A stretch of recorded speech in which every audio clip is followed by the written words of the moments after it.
I want to welcome you all to I Am. On today's episode, it is over healing. So as y'all can see, I have a couple of guests with me, people that mean a lot to me. So to my right, I have my sister, Ashley. Hi. To my left, I have my friend, Miyoshi.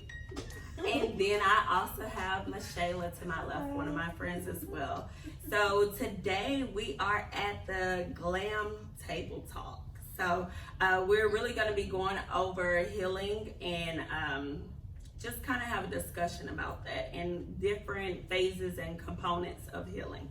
But we wanted to start off with a prayer. So Ashley, you could take it away. God, thank you for waking us up this morning, God. Thank you for allowing us to see this day, God. A day we've never seen before, God, and a day we'll never see again, God. God, thank you for allowing us to come together in this space, in this place.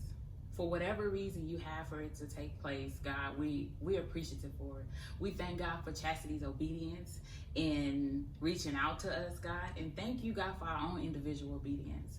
God, we pray that in this setting, in this atmosphere, you come and you take control. God, remove any feeling of fear, of doubt, selflessness, unworthiness. God, because you created us to be enough. So each and every individual that is in this room has been created to be enough. And God, we say thank you. Thank you. Thank you for creating us to be the women of God that you created within us. Thank you, God, for loving us when we didn't love ourselves. Thank you, God, for loving us when we didn't know how to show love, God. God, we give you all the praise and all the glory and all the honor. And we pray that in this meeting, in this setting, in this atmosphere, you take control and let there be something said or done that will change each of our lives, God. God, we love you and we give you the praise, the glory, and the honor. In your son, Jesus' name, amen. Amen. Girl, ooh, that was some prayer. I felt that all in my spirit. Jesus. Okay, so I wanted to, going into the topic of healing, I wanted to see what do you guys have a definition of healing? Anybody? Or what it means to you? And if you don't mind. Definition of healing would basically be like finding peace within yourself. Like, we go through so much with everybody and everybody around us, and we take on so many feelings and emotions, and that sometimes we just have to find peace within ourselves so we're able to be okay, like on a daily basis. So like when you talk about healing, I just think about like what I have to do to be able to get myself through the day without having issues and feeling like I'm gonna break down or not be able to make it or not feel myself as much as I'm supposed to. So that's just kind of how I feel about the whole healing. Anybody else? Can I say something? Yes. My definition of healing is understanding forgiveness. Mm-hmm. Understanding that you have to start with forgiving yourself. Like, no matter what, who or what or may have happened, you have to start here. And when learning to forgive yourself, it's easier for you to forgive others. Just let them have it. So, in your response of peace, you find peace in forgiveness. You surely do. So that's my definition of healing. Girl, do you have one? Yes. Oh, okay. Self-love. Definitely self-love. Self-love. That comes with forgiving and just being peaceful. Yeah. Lots of self-love. I need to talk up a little bit. A lot of self-love. That was great. That was great. I think they heard you. I think all of you guys had a very good definition. I think each and every one of them basically is what healing means to me. I mean, in total, I don't know if anybody else would say anything different as a part of what it means to heal. Definitely to start with yourself and forgiving yourself, because that is like the hardest part, especially when we blame ourselves for certain situations. And it's like, how do you proceed or progress from there if you're still blaming yourself, and then there's no self-love and no peace. So I definitely think all you guys had awesome definitions. That's what I would have said as well. But to kind of get into some topics or questions that I had when it comes into healing, I asked you guys to be here today just because I know y'all individually on a personal level. You guys don't even know each other, but we all have been through some traumatic events or situations that has affected us in some kind of way. So knowing you guys each individually, I've saw y'all when it comes to healing, and I admire every single one of y'all. So I was like, I think they would be a perfect group to come on the GLAM Me Table Talk and discuss healing, because I was gonna do the episode by myself, but I was like, I can sit here and talk all day about healing and what it means to me, but everything that I may be feeling or went through isn't the same for everyone else. So I enjoy meeting people from different walks of life that has experienced totally different things when it came to their healing process and their traumatic situations as well. So that's why I kind of wanted to bring you guys here. So one thing, hearing each other kind of discuss this topic can help the other person. So something that you may have said, or that Ashley or Miyoshi may say, I may be able to relate or understand, or that's something I hadn't realized during my own journey. So that's why I definitely thought it would be awesome to hear other people's perspective and point of view in their own kind of journey. Because as you guys know, I've been on a journey. A heck of one, but it's been a beautiful one, and I'm so grateful for everything that I've been through and have experienced. So getting into healing, I wanted to know, I'm sure everybody has different situations they've been through, trauma. If you're dealing with one or dealt with something specifically recently, where are you in your healing journey at this moment? Forgiving stage. Forgiven? Anybody else? I know it make you think. Yeah, It's deep.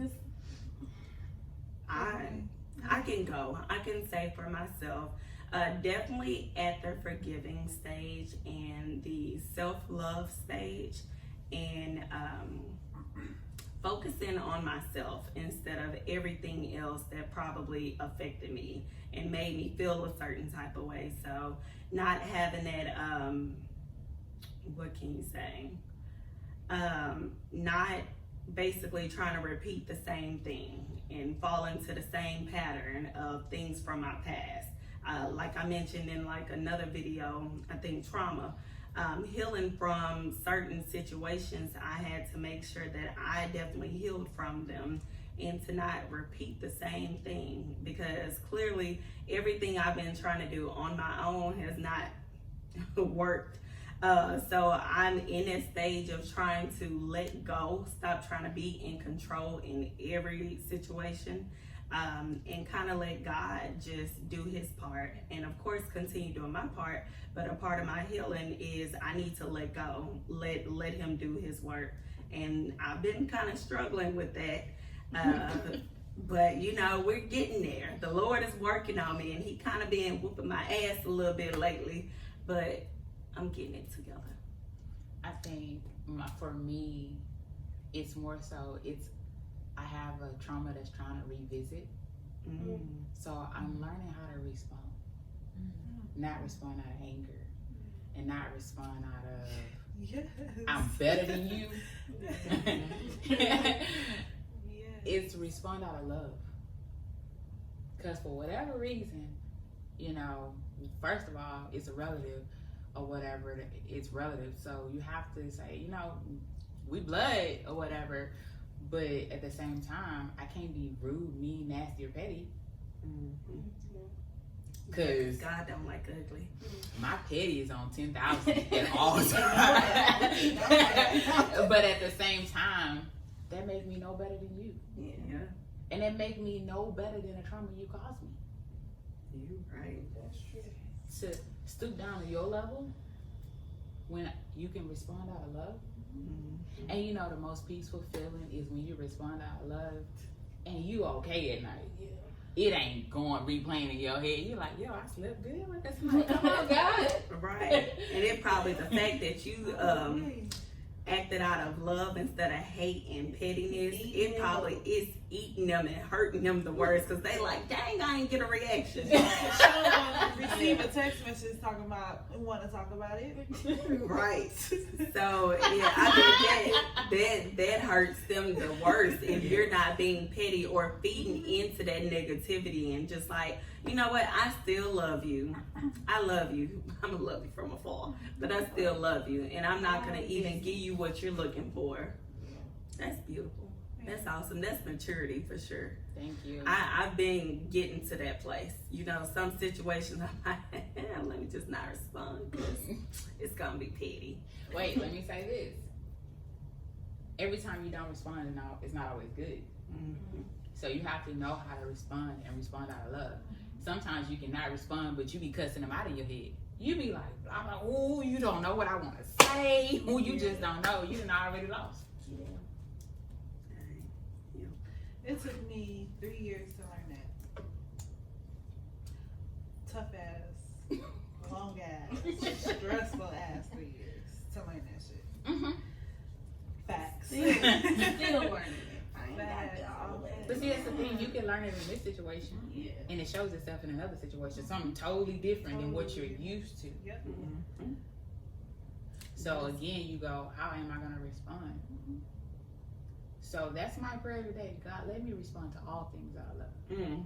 I need to say that in my Scoop that daily in my prayer. prayer. I'm gonna write that down. Scoop that on me. Yeah, and put it in there. Lord. No, because I'm not going to say, trust me. Trust. I don't get tested, tried, and proven wrong on sometimes. But at the same time, it's just like, you got family hurt, you got church hurt, you got relationship hurt, you got work hurt that you caused yourself. But all of them, honestly, demand one response. That's my opinion. That's what's worked for me. Learn how to respond to Ashley out of love. Because you dealing with your own demons. But I'm going to let you say whatever it is you need to say because you needed to get that off your chest. And if it's nasty, let it be nasty. You disrespectful on your own time. That's between you and your God. But my God taught me that love conquers all. Yep, it sure is. And because I chose to say, okay, I hear you. In my heart, it's like, I still love you, but we good. You ain't gonna see me for a minute, but it's still real. Mama, daddy, cousin, co-worker, whatever the case may be. You have that option. Now, that's something God gave you too. Mm-hmm. You just have to choose. That's awesome. Jesus. Anybody had anything to add on to that? Yes, I will unfriend some. Don't get it. My block game strong. Oh. We working on that, guys. It's a block Right. block game strong. Be it social media or phone, block game strong. And that's I noticed that was one of my toxic traits. I would, as soon as somebody would piss me off, I would go to Instagram or Snapchat or something and unfollow them. I would block them and unfollow them so we don't follow each other. And then if they say, you unfollow me, like, no, I didn't. I've been on Instagram this whole time. Just toxic. Just toxic. I just did it recently and I was like, you know what? Let me just go ahead and get off of Instagram because I don't need this. I felt it coming back because I was like, no, we trying to move forward. That's go ahead really and get dope. off You of can Instagram. acknowledge, Yeah. hey, I got a toxic trait. I need to work on that. Girl. She would tell you all day, I'm toxic. I'm toxic. I'm working on it. I'm working. But I'm toxic. But you know, when you said that about getting off of Instagram, I was listening to, I don't know if y'all watch Transformation Church, but I was listening to Michael Todd this morning. Girl, when I tell you, today fed my soul. Okay, I ain't gonna tell you about it. But one thing he mentioned in there is a part of healing is prayer and fasting. Fasting from toxicity. Fasting from things that probably take you back to that place or that remind you of the trauma, the things that affected you in the first place of why you have to heal now. And prayer, first and foremost. So I was like, man, Michael, if I could have wrote down his whole video, the whole 2 hours on a piece of paper to go over some of the things that he mentioned in there, because he was talking about a totally different subject, but it all related to healing and trauma. So I was like, oh, Jesus, I needed that. Man, but he mentioned that, and then, you know, like, also, when it comes to fasting and praying, you know, we have to acknowledge that God is in control and that He's going to be the one to pick up the broken pieces at the end of the day. It's never on your time. We gonna get into that time right there, because you just look, you fucked everybody nerve. Time. What is time? What is time? Never on your time. Never on your time. But the next question I kind of had for you guys, or wanted to kind of discuss, is what was fun? Well, reflecting back, and I don't want, you know, to make y'all go to a place you probably don't want to be at. But kind of reflecting back on past situations, what was one of the first things that you did to cope with your trauma and to try to begin your healing process? I know me. Thinking back, I was thinking about these things this morning, and one of my first reactions was to cry. Like, I literally broke down crying and screaming and cussing and fussing. Then I prayed after that, but I spent like a whole 5-10 minutes just crying, because that's something I rarely do unless I'm truly hurt and truly going through something. But I've always been like, I can't cry. Like, even at funerals, I cannot cry. My grandmother, who passed away years ago, I love her with everything in me, but I could not cry. Like, and people was looking at me, and I'm like, I promise I loved her, you know. that was my heart. It's that strict thing, though. It's that, like, I gotta be strong in front of everybody type of situation. I'm a crybaby, so I can't relate. But crying was one of the first things that I did, because the only time that I would honestly and truly cry because of strength would be when my mama made me mad. And like really made me mad. That would be the only time I'd go in my room in the closet and cry and be like, ooh, you know, and say all these things that I know if she heard me, she'll probably beat me. But then all right, you know, act like it didn't faze me. But going through, like, being an adult, like dealing with traumatic events, that was one of the first things that I did was cry. And it was like, I guess that strength, I broke down, and I was like, I want to be vulnerable. I need help. Something. I'm really hurt. So does anybody have anything, you know, that you probably not, you said you didn't, you're a crybaby, so that's probably something. Yeah, I cry. I definitely cry, but I also shut myself out. Yeah. I am the type I like to deal with my struggle in peace. I hate everybody being in my business. Even though I talk to my friends about it, but it's just like, I still hate for other people to be in my business. Like, I don't want you to know what I'm doing. That's why that's why my toxic trait about blocking people off of Instagram, I hate when they try to come back. Because no, I blocked you and I got you away from me for a reason. You know, don't try to come and look and see what I'm doing. Like, don't do that. I don't like that. So I like to just and just handle my stuff piece by piece. And when I'm ready to expose a little bit, I'll expose a little bit. I get on Snapchat. So like, Snapchat has been my outlet. Yeah, a little bit, just a little bit.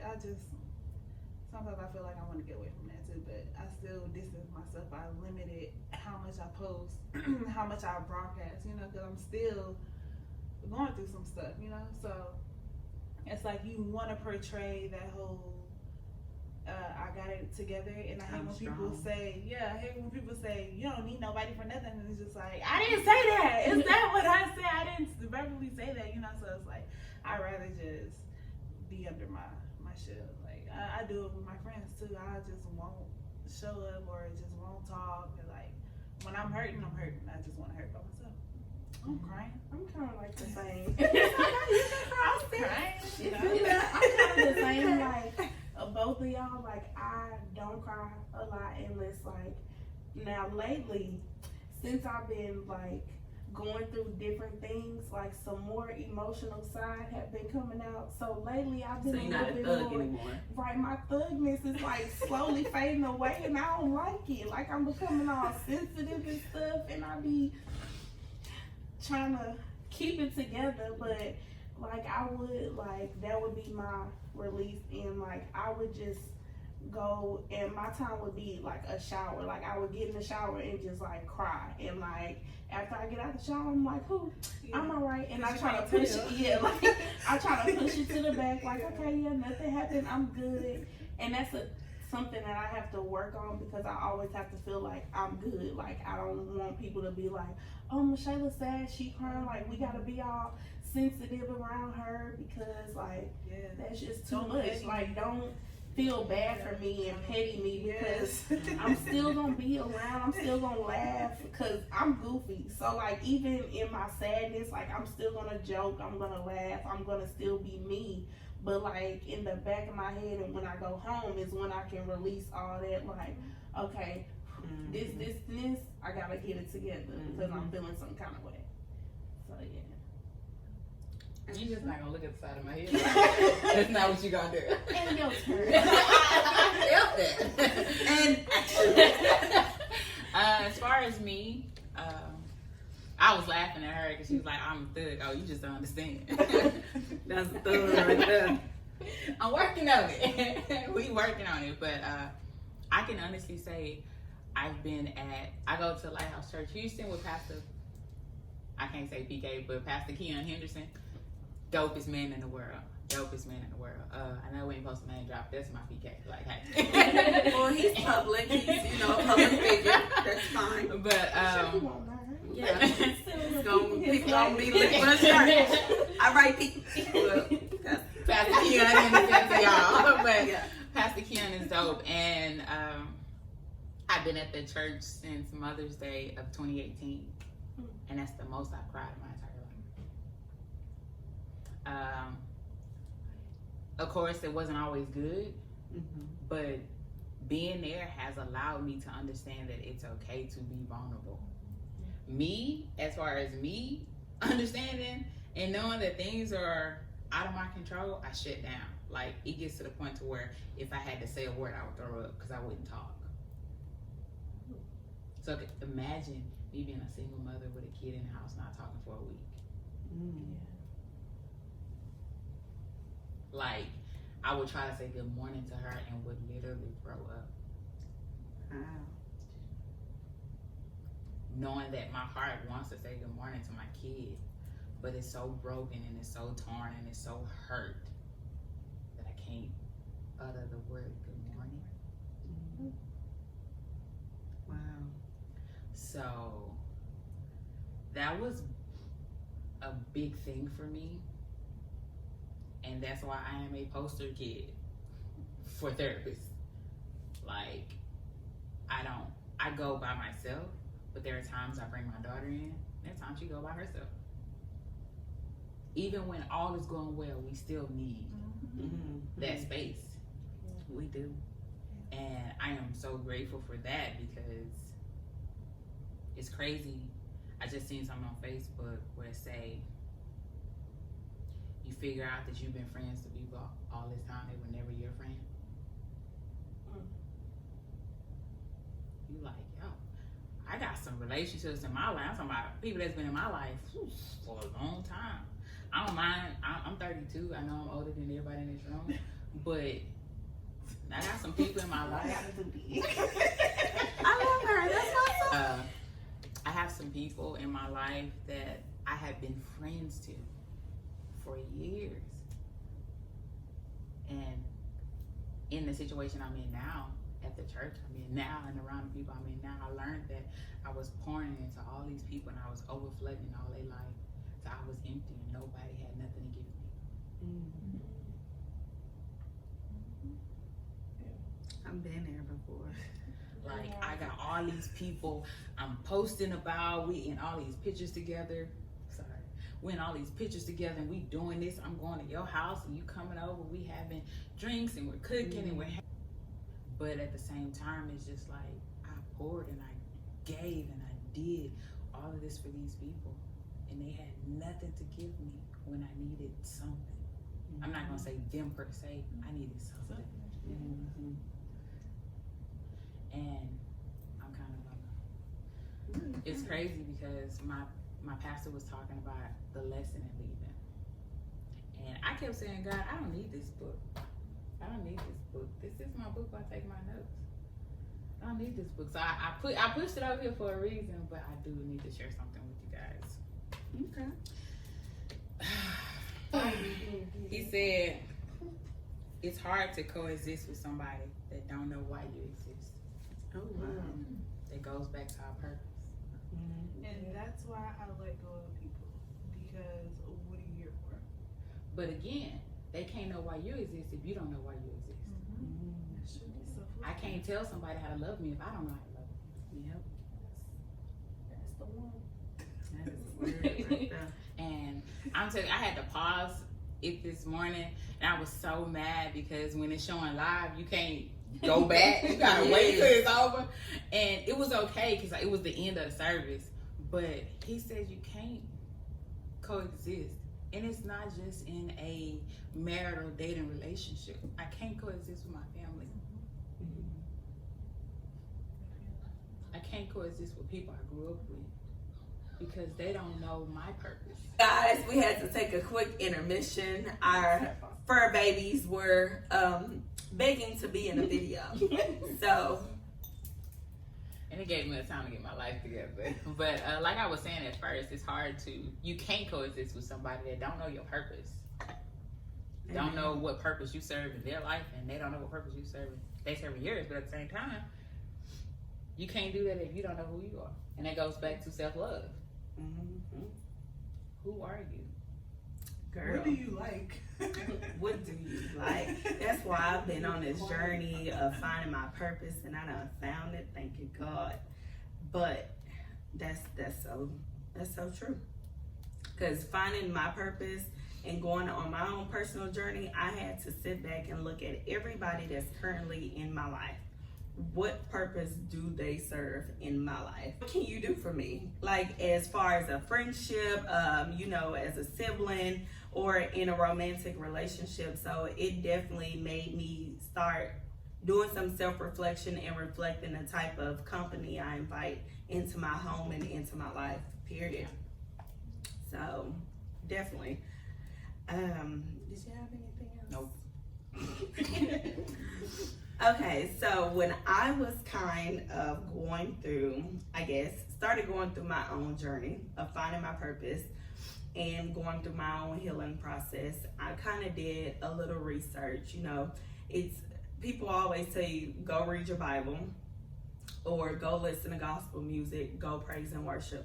But I'm like, okay, I understand that. That's stuff that I already do. But I like to do research. I like to find find information other than just going to the Bible to figure out what steps or what other things do I need to do, or to really truly understand about healing and trauma and stuff. So when I was doing research, I found that there, a lot of people kind of in the psychology field and social work say that there's 3 phases of healing. And I'll kind of go over each phase with y'all, and y'all kind of let me know, your thoughts, your opinions, and if you agree or disagree. The first phase of healing, so it kind of had 3 to 4 different points within this first phase. But it was basically creating a physical and emotional environment.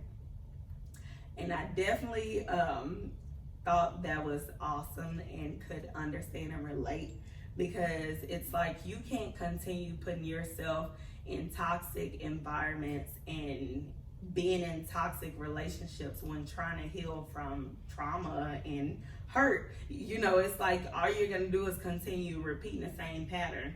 And if you continue being in that same toxic situation, all it's gonna do is create more damage and more hurt and pain. I agree. You agree? Yeah, I was like, man, that is so true. It's like you have to remove some of those toxic things out of your life, and whether it's permanently or, you know, not, you just need to remove those things so you can kind of focus on you and focus on your own healing. When it comes to your emotional environment, we try to avoid certain feelings and certain emotions and become numb to them. And it's funny because I was talking to somebody a couple weeks ago, well, actually a week ago, about a traumatic experience they had, and I asked them, how did they feel? They said, I'm numb. I don't know how I feel. I'm really numb right now. And I told them, you know, I can understand. I've been there multiple times. But what I did to kind of cope with my emotional environment, I started drinking. I was heavily drinking. I mean, at first it was just social drinking. Started thinking about how I felt, like all of the different emotions that I was experiencing. I would drink. That was my coping mechanism, was to go take a little shot, fix a little drink. Before I know it, I'm like, oh, we had about 10 drinks and I'm still standing, so I'm gonna just keep on drinking until I don't feel that hurt anymore or pain or too drunk where I don't even think about it anymore, honestly. And it's crazy because sometimes we don't realize that some of the things that we do to try to cope with the emotions and the things that you're feeling. Anybody have anything? That's true. When I went through something like, okay, like I lost my mom. So like when I lost my mom, it was like I went into like toxic situations that I knew was toxic, but just to take my mind off of that, I was going and engaging in stuff. It's okay, sis. Just toxicity. I was just constantly like just doing stuff I know I ain't had no business, and if my mama knew that, she'd probably with me. But it was just knock my head right there in the middle. But just to get over that, I would just put my mind somewhere else. It was that and drinking, like not just like, oh, and I just played off like, oh, I'm just drinking for the day. But like my drinking for the day is like I come home and I'll drink a cup or 2 or 3 and then do whatever and then just be like, okay, well, yeah, I'm fine. I'm cool. I feel better. Just for the moment. So you were trying to fill that void of that hurt and that pain by some more hurt and some pain that I knew wasn't good for me. And it was creating more damage and more hurt. Emotional issues that I already had, adding on stuff, so yeah. Girl, I get that. tell me about it. Like most people that eat, I would eat. Mm-hmm. I'm like, oh, you hungry? No, I'm good. And you look up like, man, I don't remember the last time I ate. I think I ate Monday, but it's Wednesday. I know I can't. And then you be like, and then when you do eat, you overindulge. Yeah. Like, and God created bread for whatever reason. He created bread. He created that wine. No way. That's the body. But so then, you know, certain situations in my life I chose not to eat, and then in some situations I chose to eat.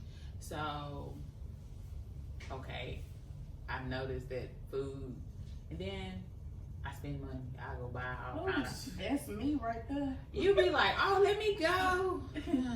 Let me. And I still got to take all this home. And you get home and you put it in that space and you just like, okay, I'm finished. And don't eat it. Because then I go buy something else tomorrow. Right. So now you either underweight or overweight and you broke. Mm-hmm. On top of the other issues. On top of everything. On top of More damage. On top of all the other trauma and I issues you dealing heavily with. believe in retail therapy. Yes. And I Yes. shouldn't, but I heavily believe in it. Amazon. Online shopping, Amazon. Chastity love Amazon. No lie, when I the first time I went through the healing process, it was like 2016, 2017. Back then I was working 2 jobs, didn't have no kids. My car was paid off, so I'm just riding around in my Mustang. Whenever I felt hurt, I would be at Macy's because I used to work at Macy's. So I would just be in Macy's, just buying all types of stuff, like just random stuff, just because I want to. Bringing stuff home to my mama and my sister, just because I was bored, just because I didn't want to feel that pain and just to feel the void and stuff. Figure out what this can be used for, because I used to do that all the time. But getting back on subject, Purpose. it was phase 1 was creating a safe physical and emotional environment. So to go along with that as well, it kind of mentioned like some of them other phases within the phase 1 was survivors of trauma consciously or unconsciously recreate the traumatic event with hopes of changing the outcome. Yes. Man, so like I mentioned, for example, women continuing to get in relationships with men that are abusive with hopes that things are going to change. There's going to be a different narrative each time they're getting physically abused or mentally or emotionally abused. Every single time it's like they keep dating the same type of men Because we haven't learned how to love ourselves. Yeah. So you think that a man being abusive towards you is his way showing you Love. And we're so traumatized from the past trauma that you're like, okay, this is his way of showing me that he loves me. Think that if you stay, it's like, oh, this is showing him that I love you, that I love him, and I'll be there through thick and thin. Because that's what When we he over here knocking your ass yeah, out. maybe this is his way of showing me that he loved me, and it's not healthy. It's not a healthy situation. It's not, and a lot of women too, it kind of make them, if that's that trauma that they've been through repeatedly, they start to think that that's normal, that this is normal. This is, that's what a normal relationship is. That's how love is shown. That's how, if he love you, he gonna hit you and you just stay there, get that beating. But, he love you. Or some men would manipulate them and tell them, baby, I love you. I'm just trying to teach you. I'm just trying to show you that I love you. Not why. Not listening. Knocking me upside my head. Yeah, I do want to say this, because everybody has been through those relationships, or what are some type of not healthy relationship. It may not have been physical, it could have been emotional, verbal. I've been through emotional. We can agree to that. But like she said, they didn't love themselves. Mm-hmm. But that's not just in marital or dating relationships. That's a Family. relationship with friends. You get those friends that fill that void, like, hey, you kind of remind me of this person, or, they kind of make me feel this way. But in my opinion, and I always say my opinion because I don't want y'all to go and try to Google it or what doctor said. Ain't no doctor told me this. This is what I've learned.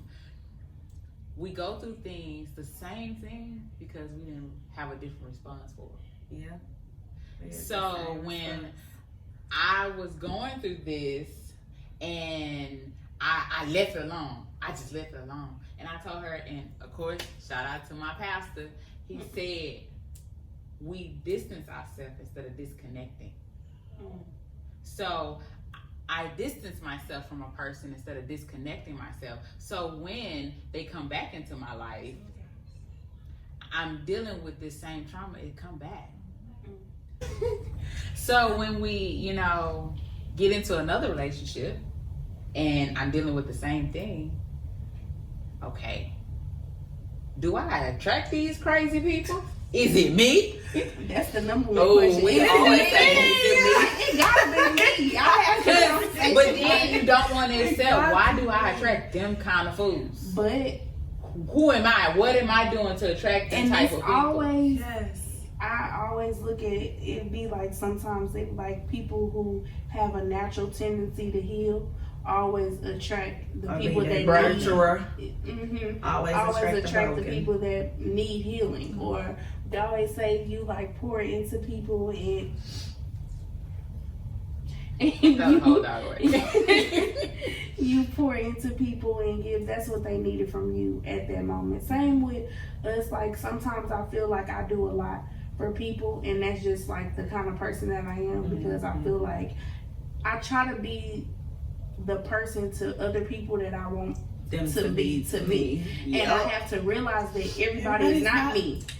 Like We was just talking about this. everybody is not gonna be like the person that you are, because they weren't raised like you. There's a lot of factors that can play into all of that. They weren't raised like you. They didn't go through the same experience you went through. They didn't have some of the issues that you had to know how to work through that. So it's like we get all these people that need so much from us, and then like as much as we give, because that's just who we are, it just takes away. It drains you. Like, and it's just like every time you meet someone, it drains a little bit more and a little bit more, and then it's like you get that one person, and then you finally be like, okay, enough. Like I'm tired. Like not even Be like, no new friend. right? And it's not even like I'm tired. Like it's just like I'm drained. My energy from giving to people is just I can't no more. Like. To add on to that though, when you said me and Miyoshi can relate, because we were literally just talking about that this week. You know, I do that a lot because I give without expectation or to receive anything. So I'm a very giving person. I will buy you something. I'm like, girl, you good. Do not give me no money. Don't pay me back. Or, you know, I saw this and I know you like something or like a certain thing. And I give. And you know, me and my mama always have this conversation of it's okay to do your part, and maybe people were not raised the same and they don't understand that. But if you're okay with taking that first step and giving to them or getting them on that same kind of idea of, hey, you know, when it comes to gifting, my mama always told us, when you're adults, we're adults, this is a gift exchange. Don't come over here expecting Christmas gifts and birthday gifts, because you grown. So if you get me something for Christmas, I'll get you something for Christmas. But don't come over here Christmas morning with empty-handed and expect a gift under that tree with your name on it. Multiple. And I was like, okay, you know, so she would tell me, you know, maybe certain people that probably never bought you a gift before, if you get them something, and even if they say, oh, I didn't know we were exchanging gifts, hey, well, I saw this, I thought you would probably like this, you know, maybe that'll give them that idea of, it's okay, this is something, it maybe ain't something you're used to, but it can be something you can learn to do as well. Thing is about expectations, and everybody isn't raised the same, and you cannot expect someone to be you. That's the same thing me and Miyoshi was talking about here recently. So it just made me think about having expectations in a lot of situations. I tend to get myself so riled up and upset because of what I expected the outcome to be, and expected the other person that's on a receiving end of what I have to say to respond a certain way, and make myself so upset. And I'm like, but the last point for phase 1 is a survivor may impulsively pick a fight or become argumentative when sad or angry, and this can lead to more abuse or manipulation. And I was like, yep, because I know from my past with my relationship, if I would be dealing with stuff and upset, and if I didn't get the kind of reaction I wanted, then I would pick a fight over the simplest things. Something that I know I'm gonna make you upset and get the reaction that I'm looking for, or get that attention that I feel like I need from you because you're not giving it to me. and it wouldn't necessarily always have a great outcome or make the situation better. It would make it worse. It definitely would make it worse. Do anybody have anything to say about that? A lot of that has to do with control. It does. It does. I know. A lot of that has to do I with like to control. be in control. I'm like the master of the ship. Like The I'm the captain. one. I'm the one that's like, if you trying to argue, I'm like, okay, I will No. okay you to this, and See, no. and like and see my okay, and I think I do it because I know it's gonna make you even madder, Yep. and like it's like It's at that you point, all. what can you do to me? I'm In my relationship, I would continue the argument until I was satisfied. Because it's like, I'm not at ease. I didn't feel like anything was accomplished, or how I felt, you're not hearing me. You didn't let me verbalize everything that I had to say, but instead you're saying okay and just kind of shutting me down, knocking me down like, okay, shut up, it's over, I don't want to hear nothing else. But I would be like, no, because I don't feel at ease. I don't feel comfortable, and I'm still upset. So we're gonna continue talking about it. I used to be a fighter. Like, oh, you got something to say? Gangster. I'm finna put my hands on you. Like, that's the end of the conversation. Like, I'm finna pop you. Don't expect no words, no questions. Thank God for growth. thank God for Ain't no catch me outside. I'm gonna pop you where you stand, sit, lay, whatever the case may be. But That was me perfect. then it was, Jesus. then it's just like, okay, now I'm to that point. Well, then after I got over I got a kid, I can't just be fighting everybody. So I'm not gonna respond to you at all. So now I'm just mute. But I'm still wrong because I want control, and I'm controlling you by not responding. I control this whole narrative because I did not respond to you.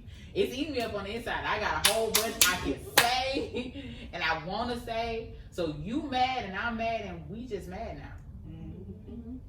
It's just a mad, sad situation. But now it's just like, she had to tell me too, because something happened recently, and she was like, well, maybe, I didn't respond the way someone thought I was supposed to respond, or whatever the case may be. And it wasn't me being rude, or it wasn't me offering to control the situation. It just didn't affect me the way it affected them. And so now it's just like, I should respond. I should have said, okay. I said I got it. Like, Yeah, some type of response to. Yeah, what is it called?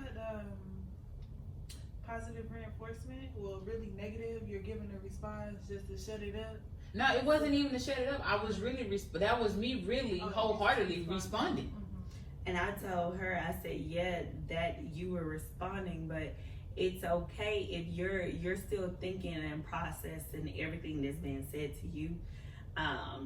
To say, okay, I got it. I'm listening to you. I heard what you're saying, but I'm trying to think about a response, or I'm trying to think how I should respond to you. Because some people will take that, okay, I got it, as you're being rude. You're trying to shut them down, or you're trying to brush it off like, okay, I got it, shut up, like how you was just saying. Because I do that. I used to do that too. All right. Okay. All right. I would do it to my mama and daddy, and I know it made them mad. I'm like, all right. And they'll be like, and I'm like, I don't want to hear no more. Right. It's It's like, okay, I got it. Okay. But then, when it comes to communication, communication requires responding and communicating, verbally communicate. And so everybody don't communicate the same, but when she was saying that, the way that I kind of took it, which is the way that the other person kind of took it, was like, okay, I got it. Like, shut up. But I understood she was saying, okay, I got it. I'm listening, but the other person didn't understand that. So I was like, when it comes to communication, maybe if you say, okay, I got it, I'm just trying to figure out how I'm going to respond. Can you give me a second? Don't get upset I'm letting you know, give me a little moment to think about what I'm responding. Because if I just respond now, it may not be a nice response or what you want to hear, or, you know, it may hurt your feelings. It might just be my response off impulse. Like, I might Yes, just say Because you something. need me to say something. Yeah. I'm finna say I'm something. going to say something just And so you that's- shut up. That's the main reason why I say okay a lot, because like what I say sometimes has no filter, and my mouth is quicker than my mind. Yeah. A lot of times. That's a lot of people. Like, I just will go off, and then in my mind I'm like, okay, I'm finna say the worst thing I can to piss you off, to make you like hate me like times 1,000. So I'm gonna say what I know is gonna hurt you like deep. Like your eyebrows being crooked or something. Right. Like No, for real. Right. They don't Great match like example. ever. Seriously, that's why your baby hairs ain't even laying down. And then it's like right now we're not talking about No, for real. I look a fool, but other times that's why I say okay a lot. Yeah, I understand that. And that comes with my response to, you know, listening that conversation with Ashley. What it came from growth for myself, because I used to do that, like I said, all the time. Okay, I got it. You know, like, shut up.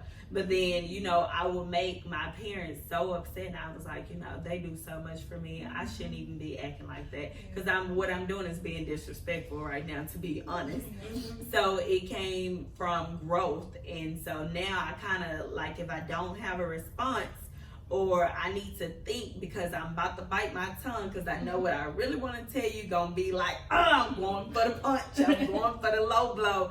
So I'd be like, okay, let me think about that before I respond to you. Or, you know, especially if it's in a text message, I may have to wait before I respond. You know, don't type nothing else and be like, let me think about that, because I need to think about other people's feelings as well. That text communication is a whole Terrible. nother- Everything can be misconstrued whole and That's what I was Okay. talking about earlier. communication. When it text, you trying to figure out how they said it, how They meant it, what tone, they had, mood, what- everything. So you Did was they mad say it or like you- this? yeah. Okay, I got it. Or okay, I got it.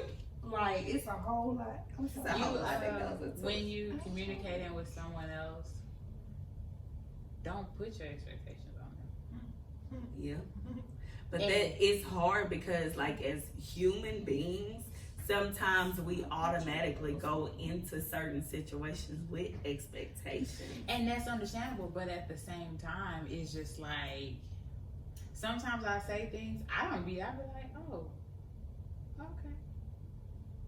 And it shocked me because I wasn't expecting it. But then other times I'm like, I got what I expected. And then now my feelings hurt because I expected it. Mm-hmm. Woo! Yeah. Expectations are too high. I can really. So it's one of them, you damned if you do, you damned if you don't. don't. So I've learned, and I've, like you said, it's hard for us not to expect. So and it's a forever learning situation. I'm learning, and it's been a lot peaceful. Like when you don't expect things and certain responses from people, like you see don't it, get hurt. you don't get hurt, and you be like, oh, I said what I said, I did what I was supposed to do, now I'm moving on. I did my part. That's it. I did my part. And you have to know, just like you're going through your own journey, she's in her journey, I'm in my own. When you see me tomorrow, don't expect me to be the same person you saw yesterday.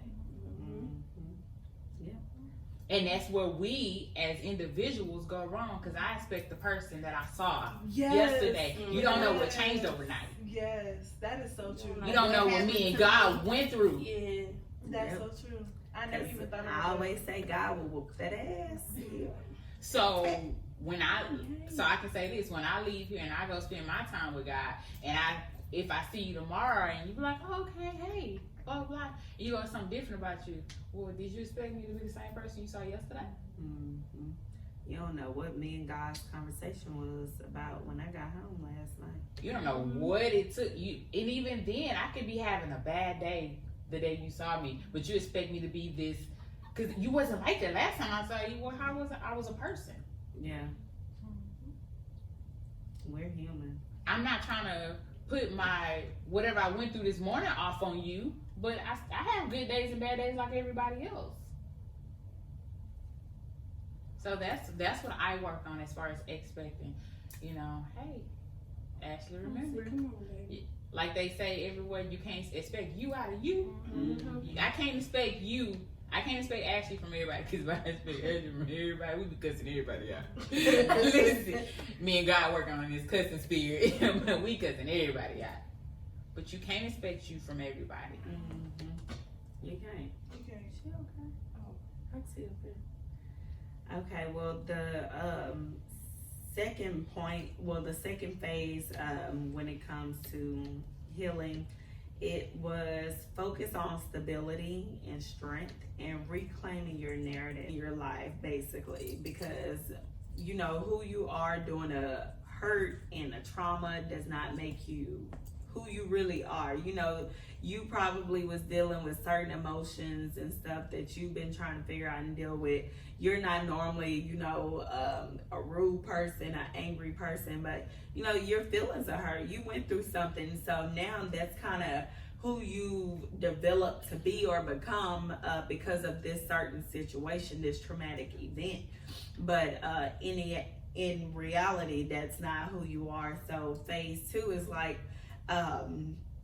focus on being stable, focus on being you, focus on being who you want to be, and focus on finding your purpose and, you know, find who Chastity is. What kind of person do you want to be? You know, maybe in the past that was you, or that, you know, you probably was becoming a really nasty person because of the things you were going through and all these traumatic events that kept continuously happening. But that's not how you want to be now. So now I want to change the narrative. This is who Chastity wants to be, and this is the light that I want to shine on everybody else and want them to look at me as. Not a nasty, rude, arrogant, ignorant person, but you know, I want to be looked at in a better light.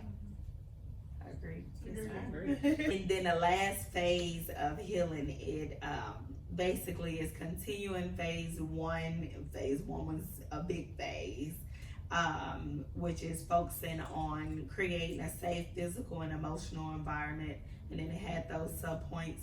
And then phase 2 as well, focus on stability and focus on your life and become the person that you want to be. And then focus on your spiritual walk and your values. What are the things that are important to you? Basically creating a new narrative. Focus on being stronger, getting peace, loving yourself, that self-love, and focus on God as well in your spiritual walk, because during everything in every situation that we go through, there's probably pain and hurt and trauma if you go through a traumatic situation. But do believe that at the end of it all, there's a reason why. God is shaping and molding us on a daily basis to be a better person, a better Christian, and to learn things. You may not know at that point in time what it is, because I'm like, well, you know, we always ask, why me? Why I had to deal with that? Why I had to go through that? And then later on, you'll probably find out, oh, that's why they have that. All right, God, I saw what you was doing. I see you, player. I see what you was doing, you know, and it allows us to have testimonies too. I love that, and everything I've been through, I don't regret not one thing, because it's molded and shaped me into the woman that I am. All of those traumatic situations and stuff that I've been through, I can say, okay, I went through it, but I came out stronger. I learned something. I learned a lesson from everything, and it helped me and guided me in my spiritual walk. I'm surprised that y'all quiet. We live take it. I let them live mimosas. Y'all focused on icy. You're not gonna. I have one. You're not gonna do this to me. It wasn't you. It was me. I'm the corporate. No, I was listening, because that's true. You know, a lot of individuals, and I'm gonna say women, because I'm a woman. A lot of women want to take it as, he hurt me, so I'm hurt. We don't want to address a lot of our trauma comes from childhood. We don't want to say it was. A lot of the stuff I dealt with came from the people I love the most. A lot of the hurt came from somebody I feel like I couldn't live without. But we're not gonna own up and say that. Oh, he hurt me. I went into that hurt. So you got a broken person here trying to save another broken person, and you thought that was gonna work? In what lifetime? And majority, that be the big issue, trying to figure out where all your hurt and where all of it come from, so you can like understand where your issues really lie. Because sometimes, like, especially, I'm not sure of everybody's situation, but especially like sometimes with family, you just have so much, and as you're younger, you don't understand like, oh, this is gonna play a big part of how I act when I get older, and this is gonna make me act this way towards certain people. And it's like a lot of times we just have to figure out and get to the root of like where everything comes from, because it's like so many things that play a part in how we act in adult relationships that started like long before we even knew what it meant, what it was, until we think now like, dang, that happened to me, and blah, blah, blah. That's why I feel like I feel. And it's just a lot. I can say that my relationship with my dad was non-existent for years. Then I go off to the military. Oh, I'm the best thing since sliced bread. Hey, player, you ain't bang with me then? Don't bang with me now. But then it got to a place where I started hating him because I wanted him. I wanted him to be in my life so bad. I hated this man.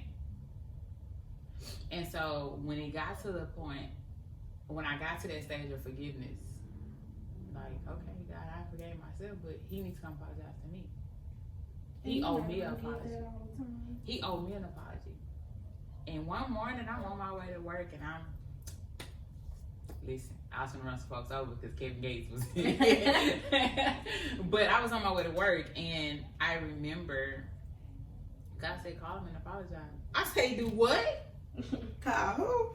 What I'm doing? Okay. I ain't gonna lie, I had to, God, you made You to call your daddy, okay? Okay. Cause I was looking at her the whole time. I wasn't even looking at y'all. I was just like this. Okay, and action. Okay, on the way to work, you know, God had told me to call my dad, and of course I didn't believe it because I'm like, ain't God tell me to call that man. But I did. And I called him with no expectations to ask him to forgive me. Ask him to forgive me for hating him. Like, if nothing else, for hating you. Yeah.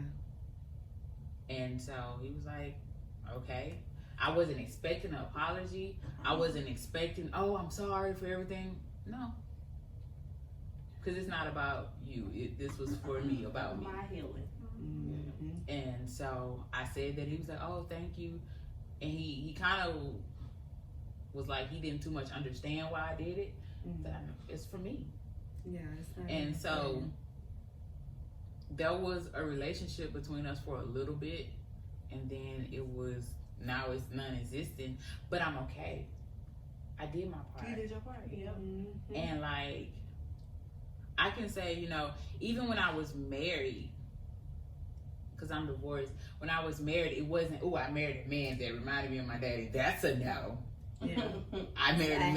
Hell no. I didn't marry him because I was having daddy issues. Did I have daddy issues? Yeah. But I was young. I was broken. He was young. He was broken. To this day, he's still my friend. He's the father of my daughter, but he's still my friend. So, you know, I don't want a lot of people, well, I dislike when a lot of people are like, oh, I married him for this, or I married him for that.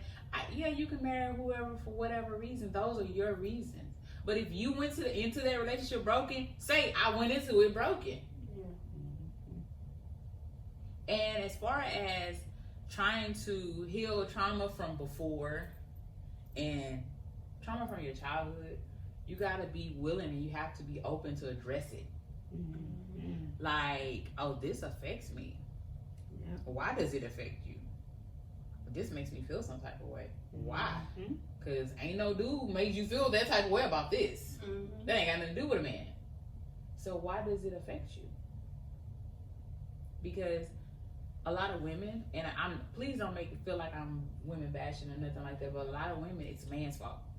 Or it's my daddy's fault. Never yours. Yeah, Never we yours. blame everybody but ourselves. And we are bashing our men.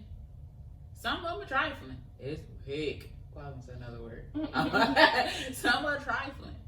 But then you have some that are just as broken as you are. Two broken people trying to understand what they got going on.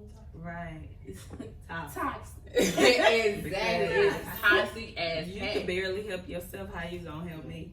Especially if you're not open to figuring out what's wrong and understanding Yes. it for the better. And vulnerable Yeah. enough to. Say, you know, I have an issue because of this, and this, but I don't want it to affect what we got going on. No, Yes. we just go through what we go through and be like, What steps I need to take? No, You that ain't think what I'm you cute? had. I think he cute. We We gonna gonna try be this. cute we together. gonna be cute together. No, but y'all both broken, and y'all gonna be broken together, and it's gonna be toxic. Entanglement.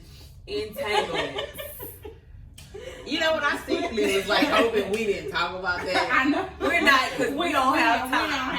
I was like, let's not talk about that because We I don't have have my time. own opinions. But what I can say, like, you know, everything we discussed, my takeaway from being in my own journey, being on my own journey and in my own process is definitely we need to, like I said, we need to fast. If you're going through something, especially you need to hear from God, there's a lot of things you need to remove, especially if they're huge distractions.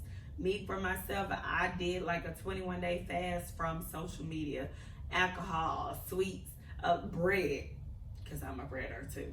Everything that was, I feel like, was consuming too much of me that I didn't have anything left to give God. So I fasted and I prayed. You know, I'm not going to say everything was perfect and every question or everything I was seeking from God was answered, but it did give me a lot of clarity and it gave me a lot of peace, a lot of strength as well. But fasting, praying, and then how we were talking about trauma, nobody's perfect and everybody do not know how to handle certain situations. We talked about counseling. Y'all know I'm a true believer of some counseling. I try to get everybody to go to my counselor and my therapist, but it definitely helps because we only know what we know. Everybody isn't trained to give certain strategies or figure out. Sometimes we don't even know why we feeling the way that we feeling. We just know that our feelings are hurt, things that we're dealing with, or we think me for myself, I thought I was just this great communicator, but I found out I ain't all as cracked up as I thought I was. You know, I have a lot of work for myself and I do a lot of self-reflection and a lot of stuff that I learned and a lot of things, like when I was going through a lot of traumatic events, I started going to counseling.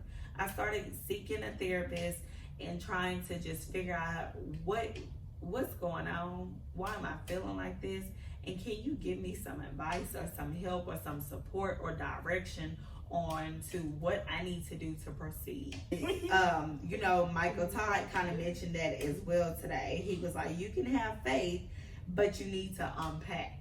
You need to unpack all of the trauma. You need to unpack all of the pain. It's okay to go to counseling and seek correction. Seek correction for your life and for your journey. And if you don't know your purpose or what your purpose is in somebody else's life or vice versa, you need to seek those things and try to figure it out, because we don't want to continue being broken and getting in broken relationships. And you can't, one it's like the blind leading the blind. How you gonna be broken? I'm broken. What we gonna do? We gonna be broken together. What we gonna do?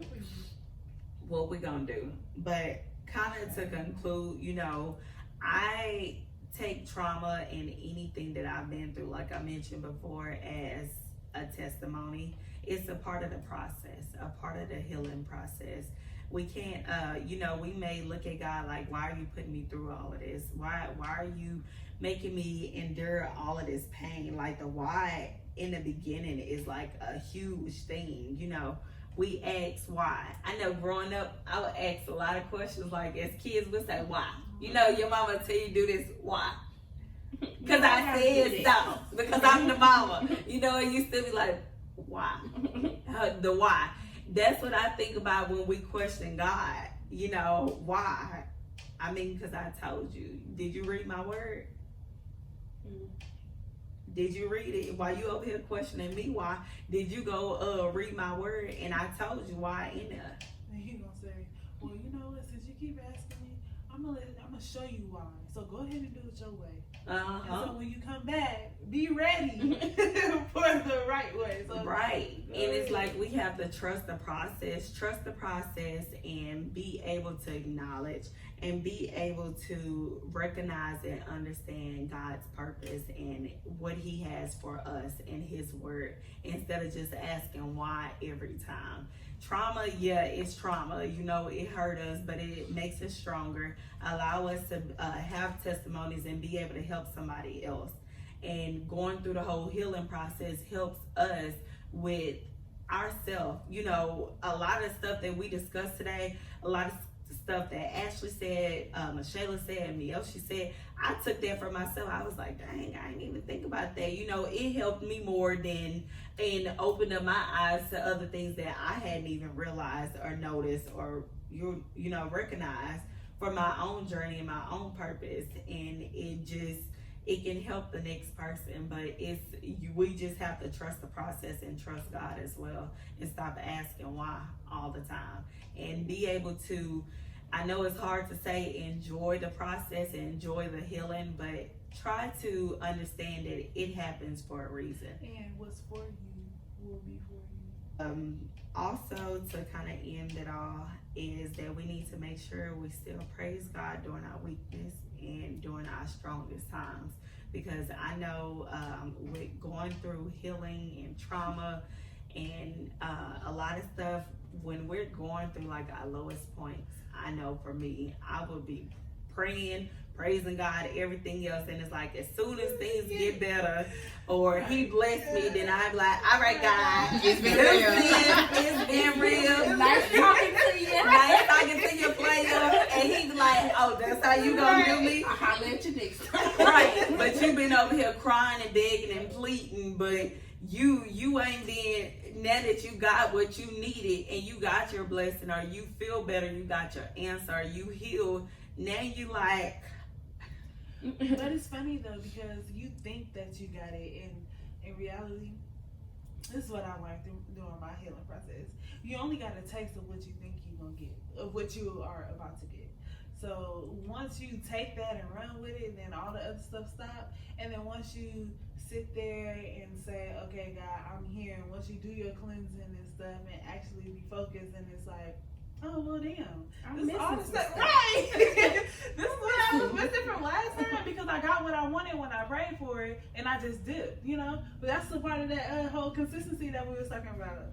Yep. You got to continue doing it and being consistent, not just because you got your blessing or you got the things you were asking for, you got your healing,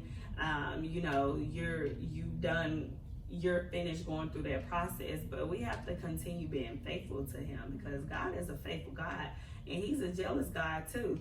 So if you sat there and begged him for all these different things and he done gave it to you, and you like, okay, God, I'm about to go back to that man, it seemed like he got his stuff together, we good, we together, he ain't broken, I ain't broken no more. God is jealous. He gonna be like, okay, so he more important than me. But when you needed me, I was there. When you didn't, now that you good and you done dipped on your boy.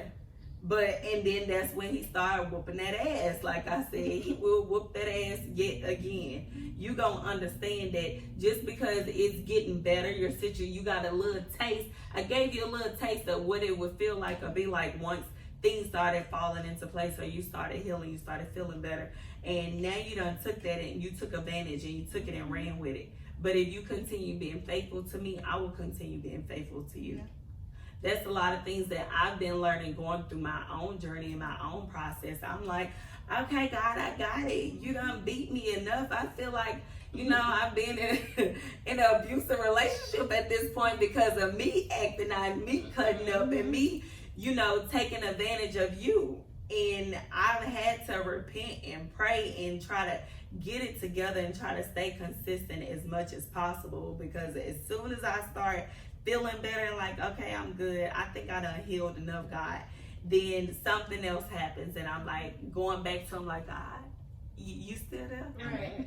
I'm You back. still miss me? I need you. We still good. You know, remember, like, I prayed, I tied, I was watching the videos, I was listening to gospel music.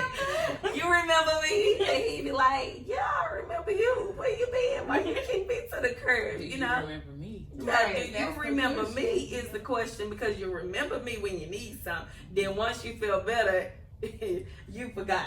You blocked me. Yes. You blocked me. You blocked me with the toxicity. There you go. You went back into that pattern. You blocked me, and now you back begging me on your knees. Yep. I'm back. Looking for my number on the block. Right. Which one was it? Which one was God? Oh, message thread. Let me see if I can find it real quick. Let me get on Sprint.com and look for the thread. We're going to find the thread real quick. What was the last thing I said? When I say, God, I didn't need you, I was just playing. It was for play. Okay. You know, so I kind of been. Hey, big head.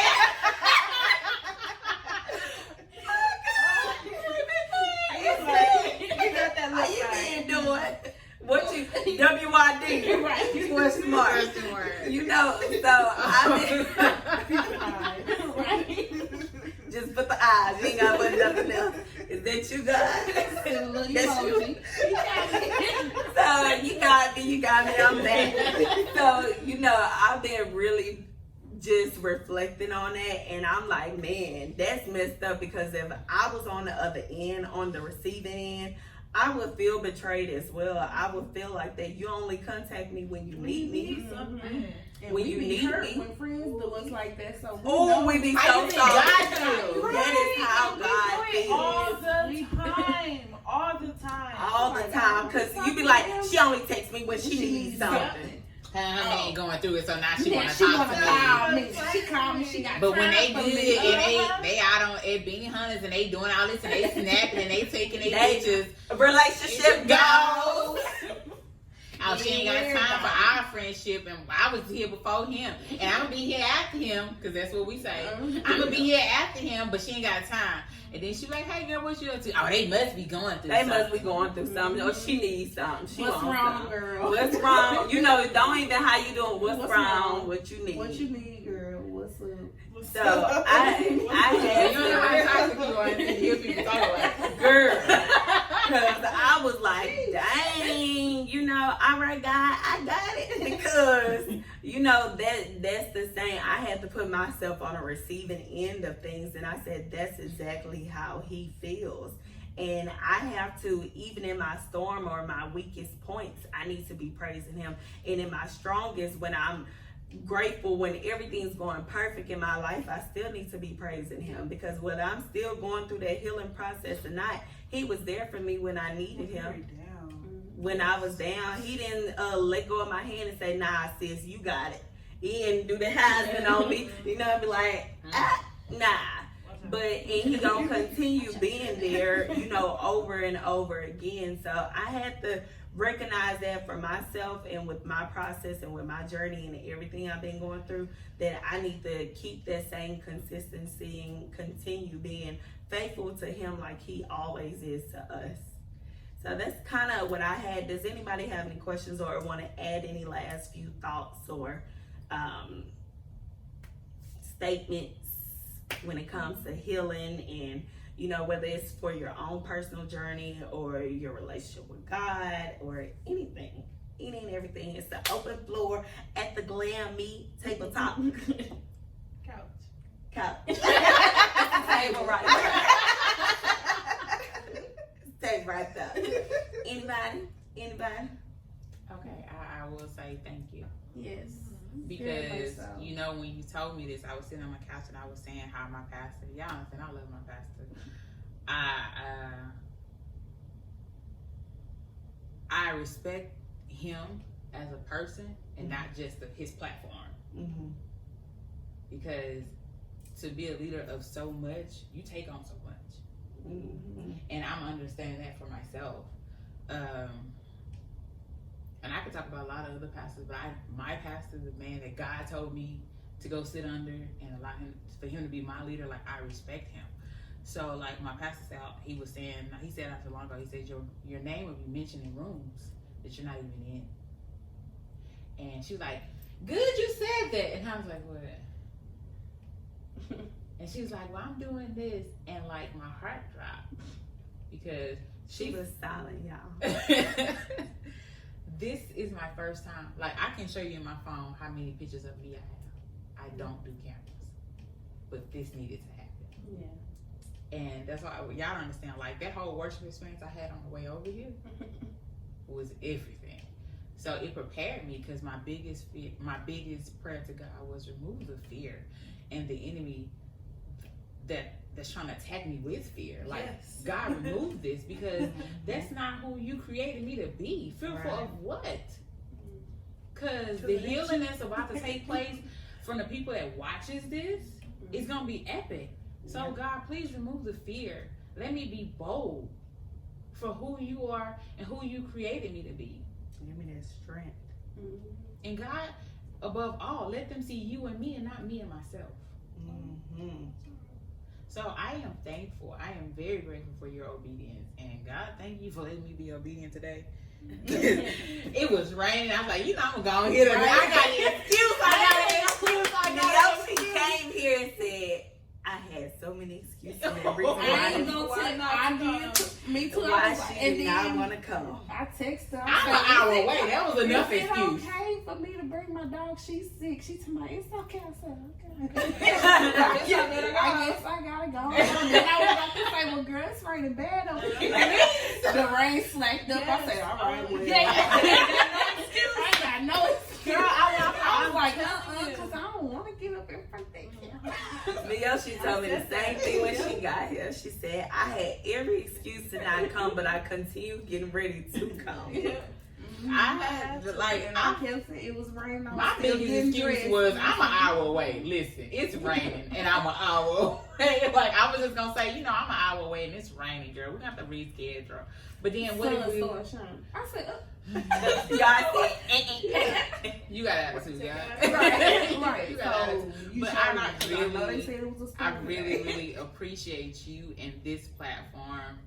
I'm grateful for it because listening to you guys and even myself being able to say the things I said, like, man, I would have never, like, to sit and talk to people openly and be honest about who I am and my flaws and my hurt and my trauma. In what world? Because I need you to see me as this person and that's it. You don't need to know my business. You don't know me. right. Why I need to share my business with you?